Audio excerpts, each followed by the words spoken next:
அடிக்கிற காலத்துல பெண்கள்கிட்ட அடிவேண்ணா தான் நீங்கள் அவங்க வெளிநாட்டுல நிக்கிறாங்க. எங்களுடைய இளங்குமரன் நீங்க பில் எழுதினதை காண்டி நீங்கள் வீடு வீடா போய் நாய பிடிங்க கொண்டு சொல்லி பில் எழுதினதை காண்டி நீங்கள் உங்களுடைய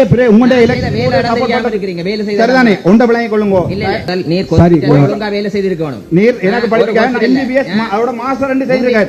நான் சொல்றேன் உம்மை மாதிரி கொடி கட்டி நான் எம்பி ஆகறேன். நீங்கள் பெண்களோட சேர்ட்ட விட்டதுக்காண்டி படிக்கிற காலத்துல பெண்கள்கிட்ட அடிவேண்ணா தான் நீங்கள் அவங்க வெளிநாட்டுல நிக்கிறாங்க. இளங்குமரன் எம்பி என்றது ஆக்சிடென்ட்க்கு பிறகு கார்ல மனநோய் நான் இந்த இடத்துல நான் சொல்லக்கூடாத ஒரு வைத்தியரா ஆனா நான் சொல்றேன் ஆக்சிடென்ட்க்கு பிறகு இலங்கையின் சனத்தொகை 2,25,000 என்று சொன்னவர் தான் எங்களுடைய இலங்கை 2 கோடி 20 லட்சம் தெரியும். அதுல வீடியோ வந்து என்னென்றால் தனிப்பட்ட ரீதியா நான் இங்க விட்டு சொல்லுங்க. நான் கேட்கிறேன் ஐயா நீங்கள் ஒரு பாராளுமன்ற அமைச்சர். நான் கேட்கிறது பிரச்சனை தான். நான் மக்களுடைய பிரச்சனையை கதை கேட்கல.